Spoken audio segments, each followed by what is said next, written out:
Welcome to the Brand Wise podcast, where we talk about the big branding moves that business owners are making and the why behind it. I'm your host, Jess Freeman, here to help you be wise and be bold.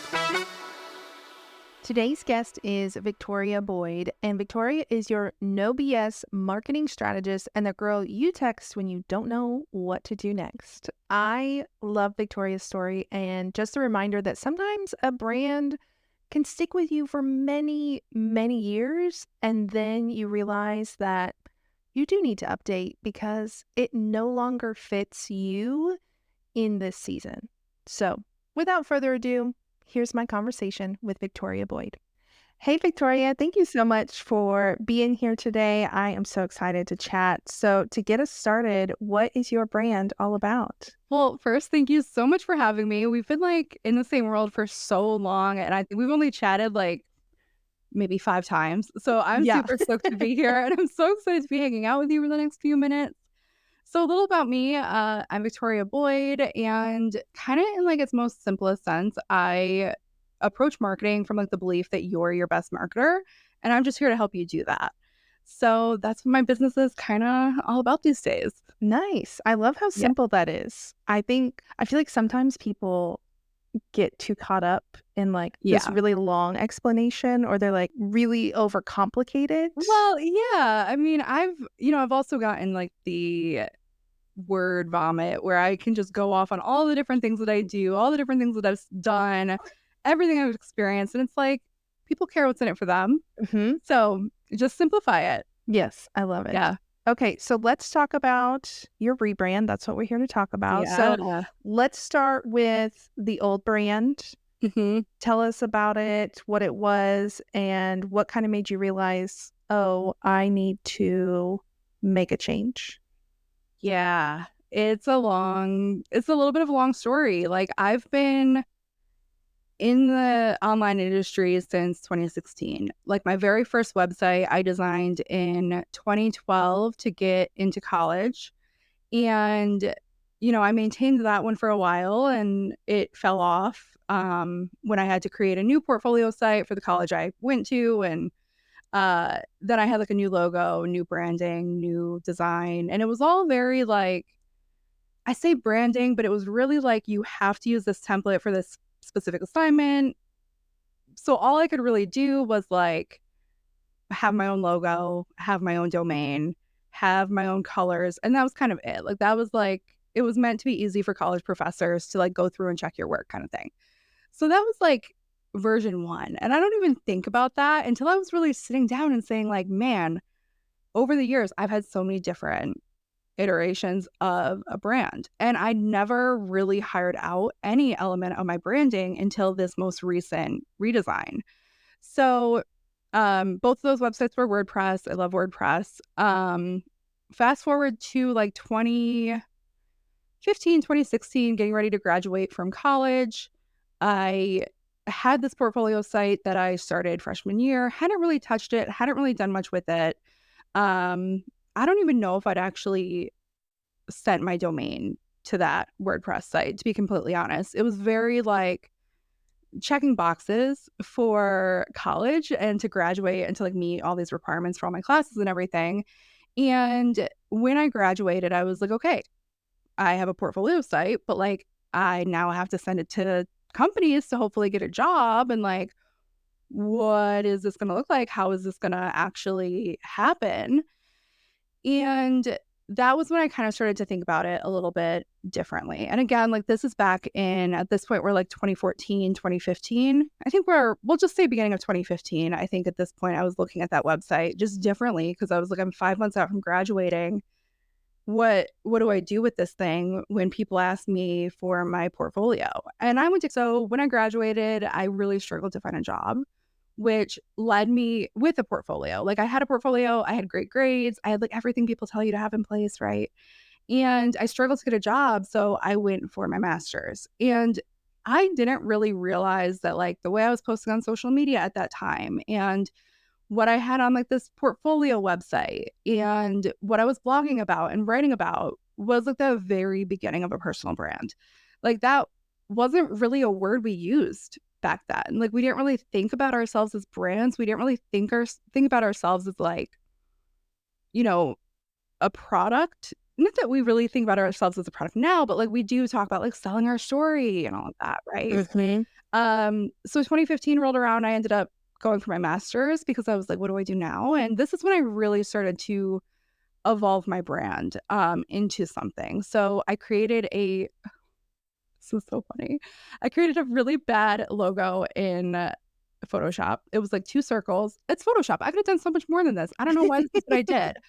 And I started in graphic design, so I could have done better. It was two circles with Victoria Harris. It's my maiden name.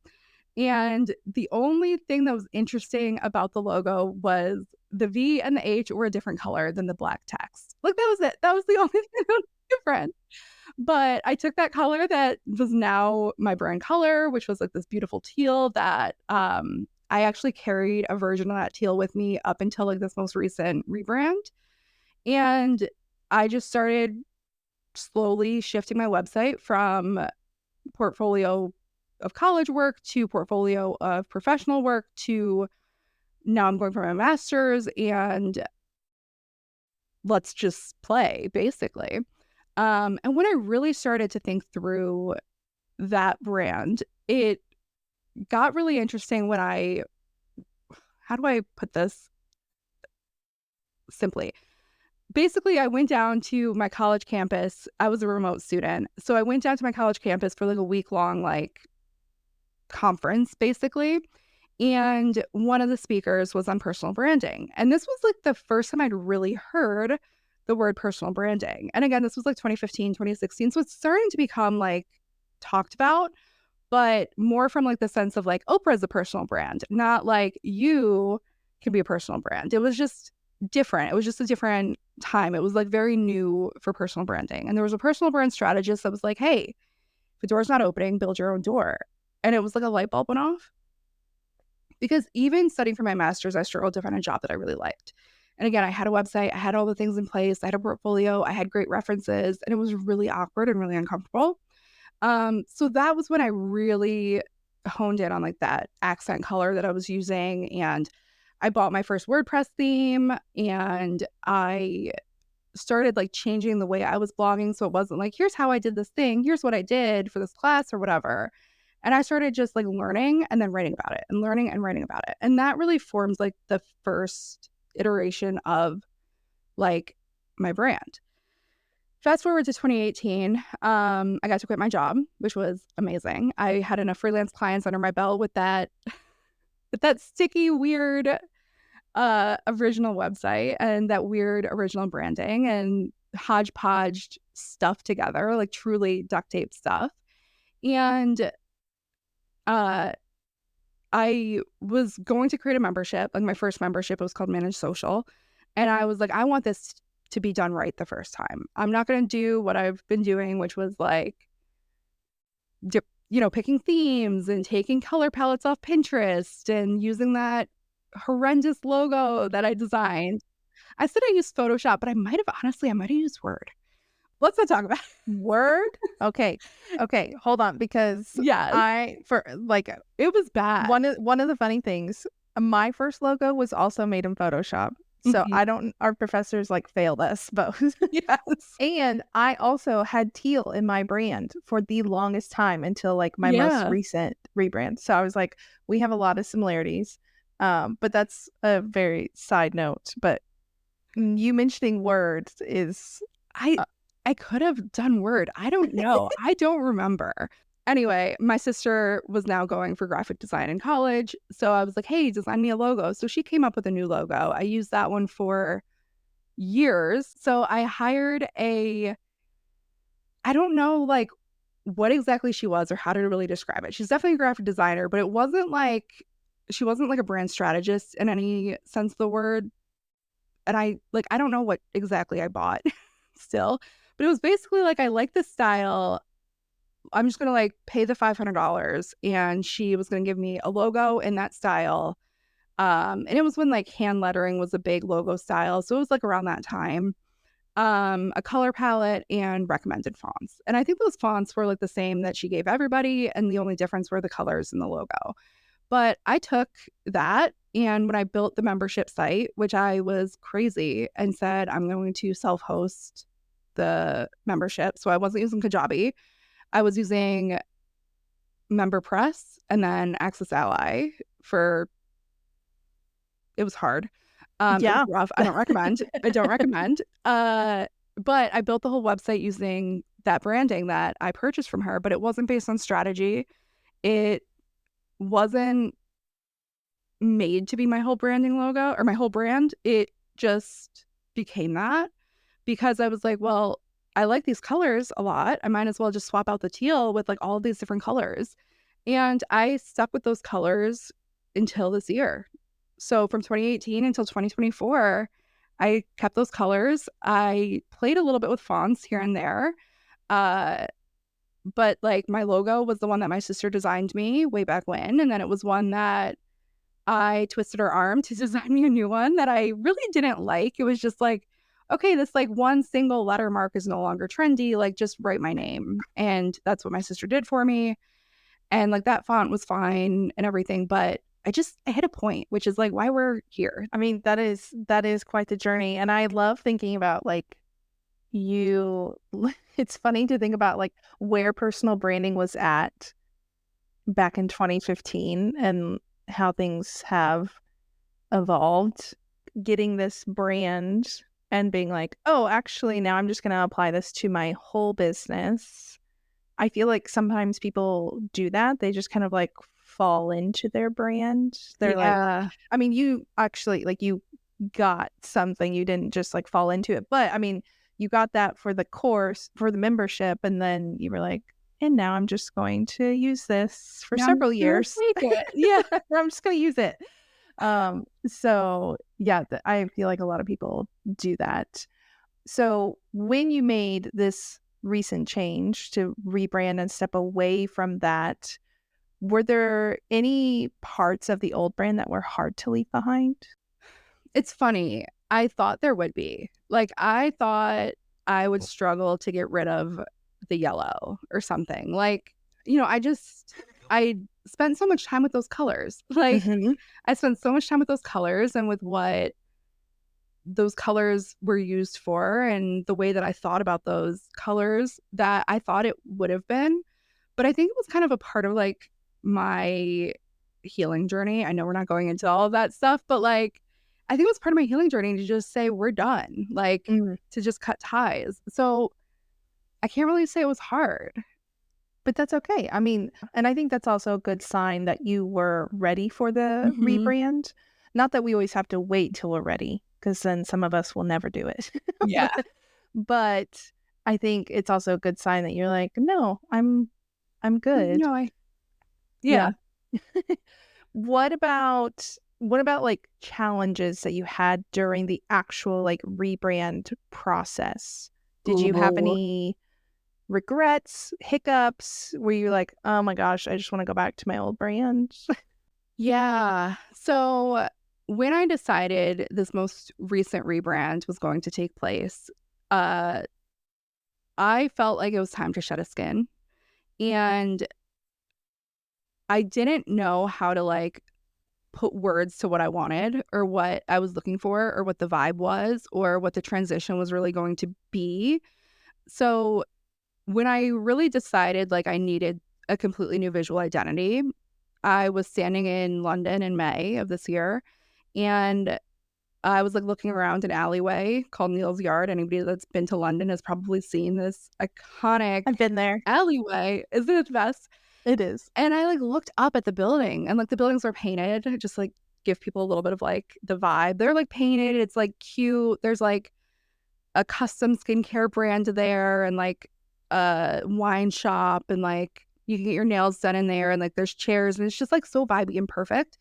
And I remember like looking up and being like, oh my God, this, whatever this is like what I am. And it was like this really weird like moment of like all of a sudden it was just like I'm no longer the whatever. Like I'm no longer this purple, teal, blue, yellow brand. Like I am so much more than that. And it was like it was a really weird experience to be standing there on vacation and all of a sudden like my business was like the first thing out of my mind because I've been like recovering from burnout for a while now, and like May was really when things started to turn around. And I think the rebrand was really what like put the band-aid over all the wounds. Hmm. It's kind of a weird way to put that, but like I was walking around Neil's yard, I was like, this is just it. Like this is just it. And when I came home, I was like, okay, what am I going to do? Is my sister going to do it for me? No. If she's ever listening to this, you're good at what you do, but I wanted more. Um, like, was I going to have Emma do it? Probably not. Was I going to try to DIY it? I kind of thought yes, to be honest, because like a lot of entrepreneurs this year has been really hard financially and like sales have just been weird. So I was like, I'm probably going to be DIYing this. So like, what is that going to look like? And then it was like, okay, what does it actually look like to talk to somebody?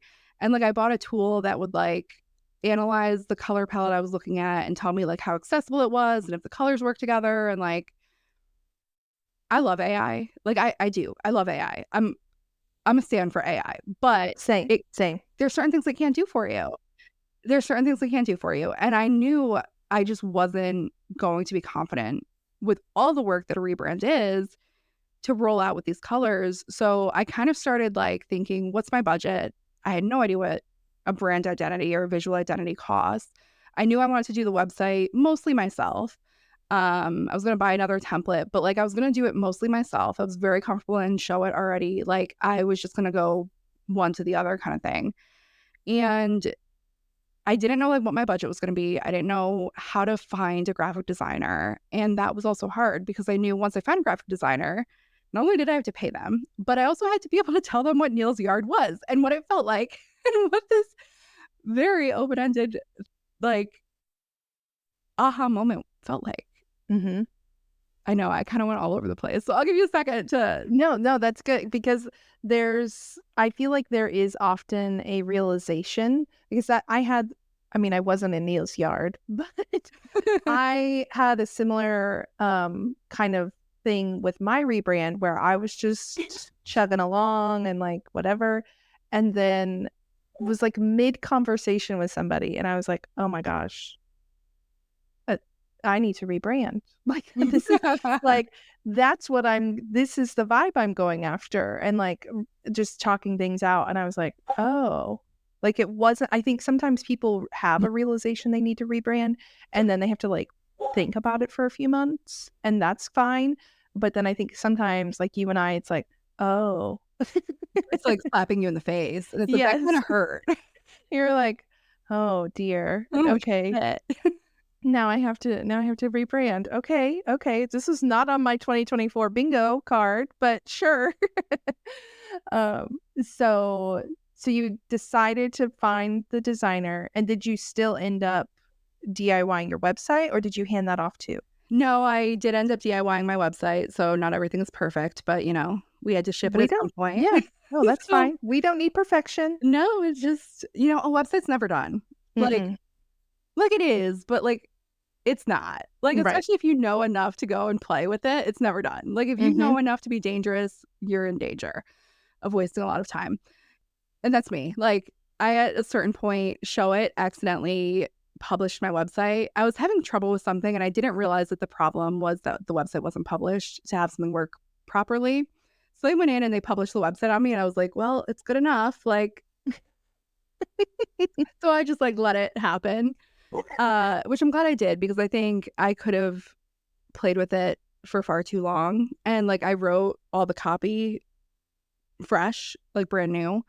And just ripping that band-aid off was hard. But like Mm-hmm. I did the website myself. I hired out the visual identity, the brand strategy element of it.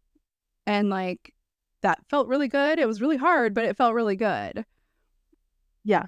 So tell us about the brand design and brand strategy piece and like because I know you were kind of like, am I gonna do it? Am I gonna hire someone? My Yeah. sister?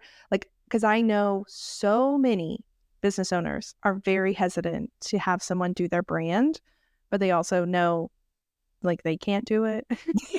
But they're like, this feels like really scary and intimidating. And especially the piece where you mentioned I don't know how to convey what I Mhm. want or the vibe. Like Neil's yard is my is my like my example. So walk us through like, did it go well?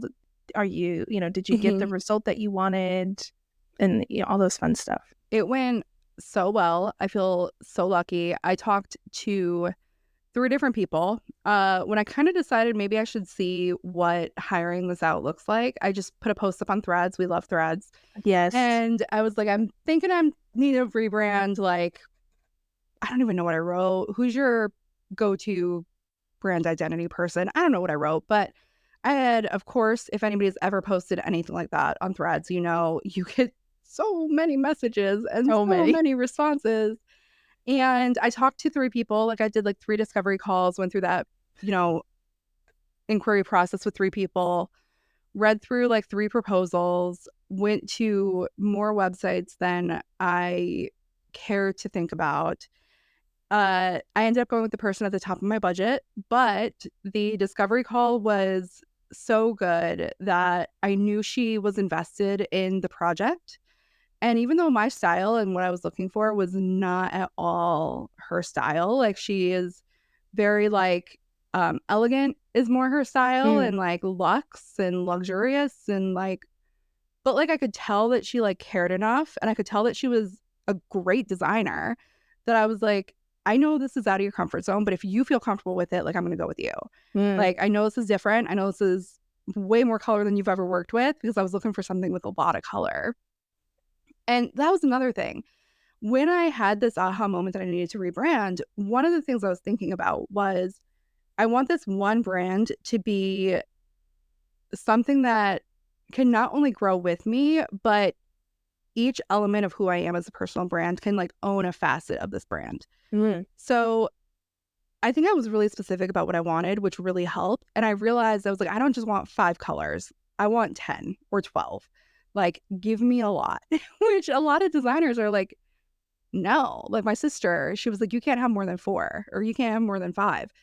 And a couple of the other people I talked to were like, ooh, I don't know, girly pop. Like, that might not be it.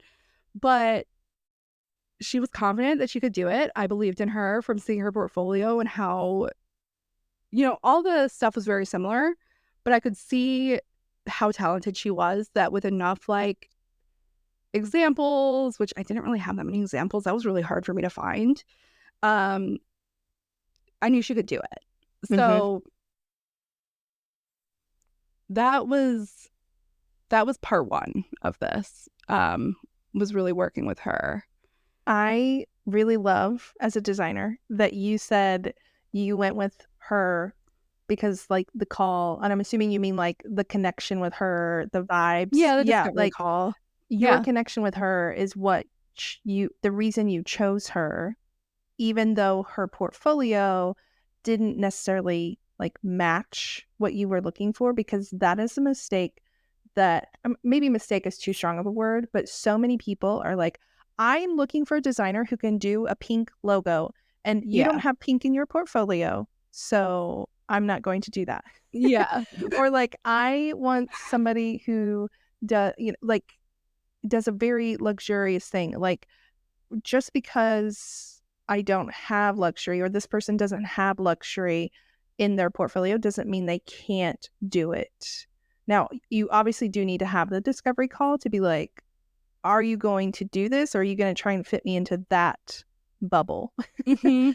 And I think and I'd be curious if you remember, but like, I think one way you can tell if a designer is flexible, quote unquote, is does their website say like, oh, I design luxury brands? Okay, well then they probably stick to luxury brands most of the time. Whereas if they're just talking about branding or websites or whatever, and they don't define it specifically, then they're probably a little bit more flexible and like willing to go outside their quote unquote box. Yeah. I don't remember. I don't remember how she like describes herself or whatever. I'll have to go back and look at her website. Yeah. But I just knew from that call, like we spent an hour together. It was only like a 30-minute blocked off time, but like we just like clicked like friends.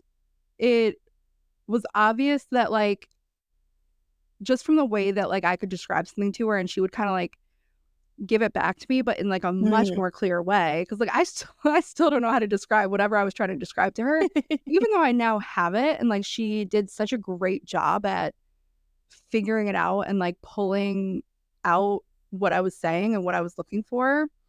And she was just on that call able to say like, oh yeah, your brand now is like, I don't remember what she said or what she called it, but it was like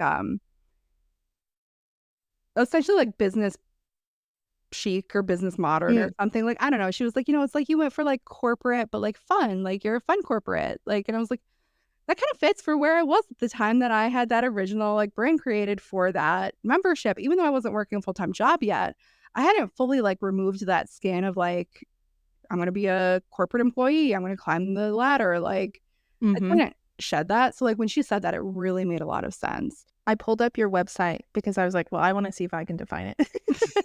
Go for it. um, it is hard to describe, but not in a bad. I It's not a bad know. thing. I'm just like, it is modern without being trendy Hmm. because there's a difference. Oh yeah. It comes off fun without being like party fun, Hmm. down to earth kind of It's fun. literally one of the words on the list right now. What is Down to earth. down to earth? Yeah. Yeah.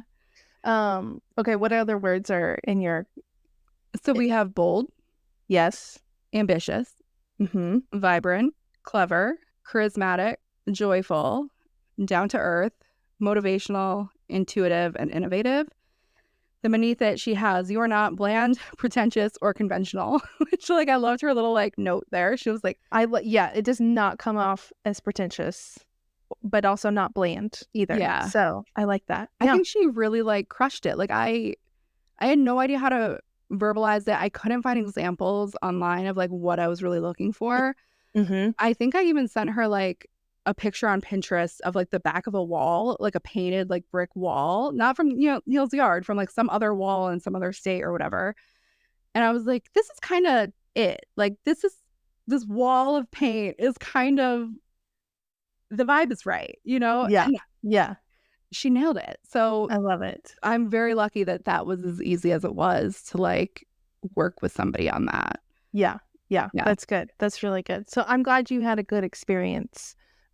Even Yeah. though, because I know I've heard from people also that they're like, well, I don't know what I want, so I'm not going to work with a designer. Like, Well, that's what they do.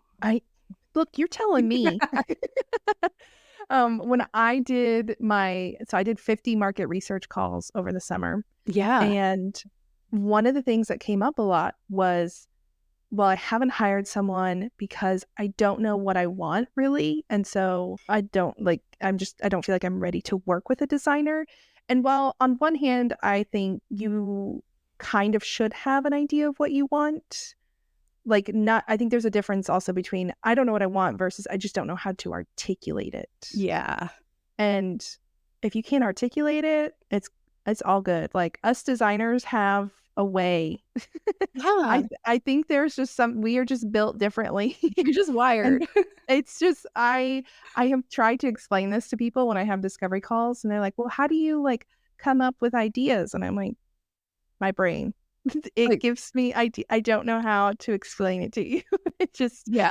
I don't have some methodical. I mean, I'm very methodical in like how I literally design the site. But in terms of like coming up with ideas, I'm not like, okay, here's step 1 and step 2 and like here's how I get my ideas. And Yeah. so don't ever if you're listening and you're like, I don't know how to articulate what I want, like I'm a find great example. find a designer that you vibe with, like Victoria. That's the important part. If you guys connect, that is the important part. Yeah. So It's yeah. interesting. I hadn't been on the other side of a discovery call in a very long time. Mm. And that was something like I learned during this experience was like really making that other person feel understood and heard. Like, even though she was, I think, I want to say $750 higher than the next highest person. Just like the time that she took to really understand my business was like everything. And Mm. when she like just heard me talk, she's like, oh, so something like this, something like this. And I was kind of like, yes, how did you know How did that? you know this? How did you know that? Like, are you like looking at a crystal ball? Like, what is going on over there? Yeah, I feel really lucky, and that's like a great takeaway for people is you don't have to know because they hmm will. Yes. Yes. Yeah. Okay, so let's talk about since the rebrand, how do you feel like it's impacted your business? Ooh, one of like the questions that my designer sent me was, what's your plan with this rebrand? So, like, other than just updating your website, like, what's your plan? And I hadn't thought that far in advance, but now that I'm on the other side of it, I can say that I have trimmed a lot of fat in my website. Like, I've really just cut the bloat. I think during the pandemic, especially when everybody was coming out with this offer and that offer and the other offer, me too, I was doing that as well. And every single other offer I created was more stuff to maintain and more stuff to be responsible for. So I got rid of a lot of that. I feel a lot more confident in the direction my business is headed in.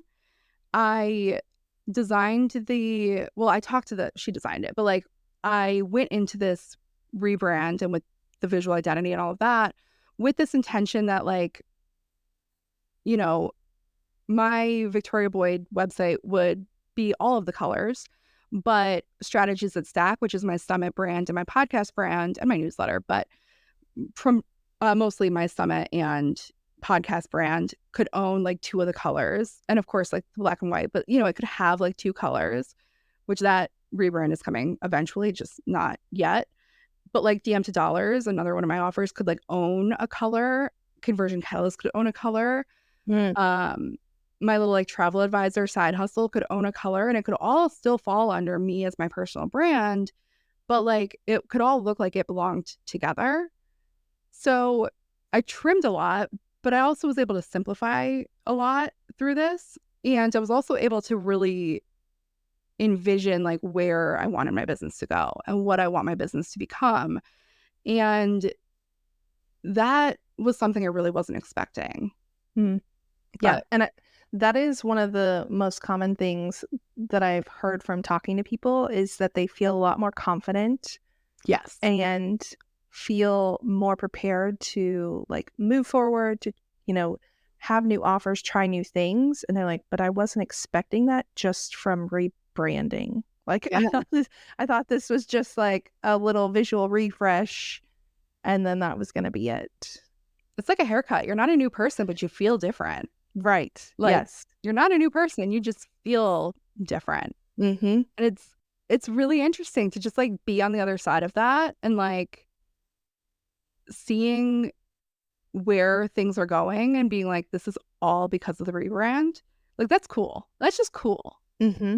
Yeah. So, Other than the confidence piece, is there anything else that you feel like that you evolved as a business owner during the rebrand? Was there any other like personal impact? confidence for sure. Like you said, I don't know.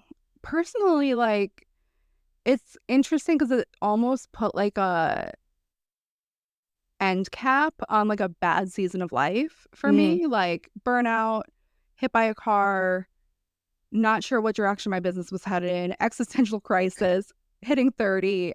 It kind of put a cap on all of that, where like that energy is not looming behind me anymore Mm. in the way that like it was just like shackles, sort of. Mm-hmm. So there's that. It also gave me an opportunity to get rid of some clients that I didn't want anymore. Mm-hmm. So that felt good. That's been great. I feel just better about my membership, even though like I still have to fix that website is still under the old branding because like there's so much that goes into it. Like there's so much that goes into it. I would definitely next time budget to also have the website done by somebody else because yes, I can do it. No, I didn't mind it. I really enjoyed it, but like it's just there's so much. There's so much. I feel better about my membership too, which I didn't expect. I just feel like I show up better, if that makes sense. Yes, 100%. Because I think that ties into the confidence piece. Mm-hmm. And I don't know if you felt this before, but I know a lot of people if they're like unsure or uncomfortable in their brand and their website, they're less likely to show up Oh my gosh, yes. and That's like exactly less what I'm likely to saying. point people to the website. They're like, Mhm. I want to talk about this offer, but then people are going to ask for a sales page and I don't want to send them to a sales page. Yep. So I'm just going to like not do it. Ye Yeah, the only reason I didn't update my Conversion Catalyst sales page when I did the full website was because I knew it converted at that time, and I was getting ready to go straight into a summit. Like, the Mm, timeline was really, like, squished for me. It was, like, I wanna say July 1st we started.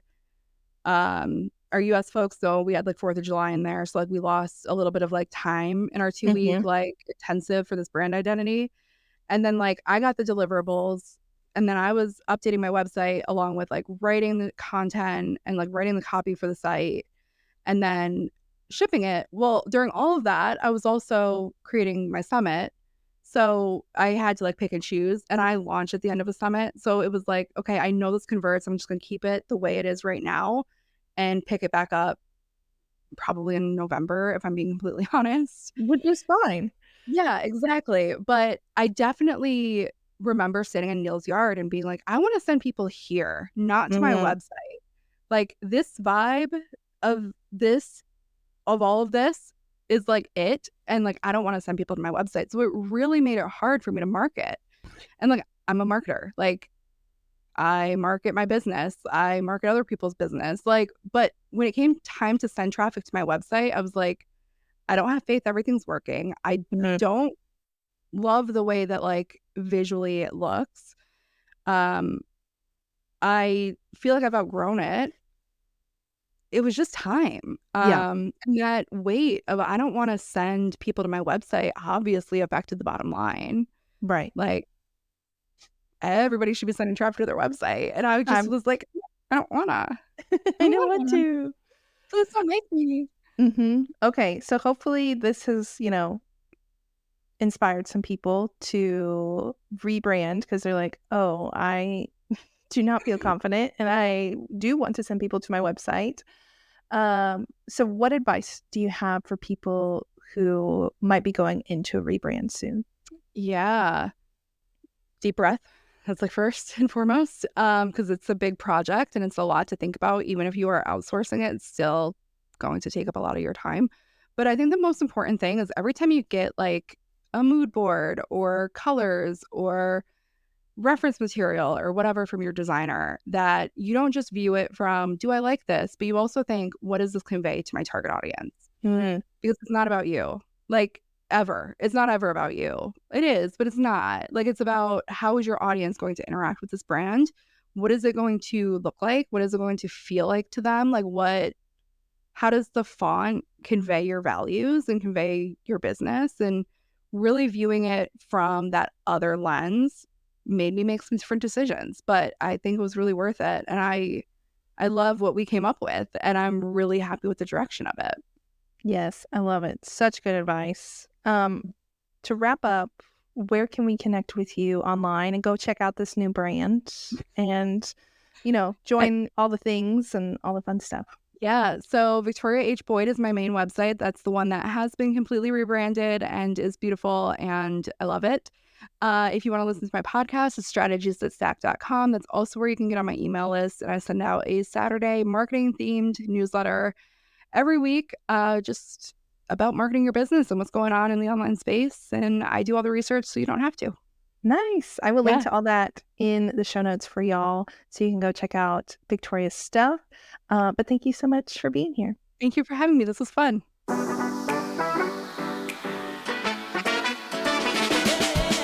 If today's branding story inspired you and you're ready to start your own rebrand adventure, head over to justcreatives.com/rebrand to explore how we can work together on your brand.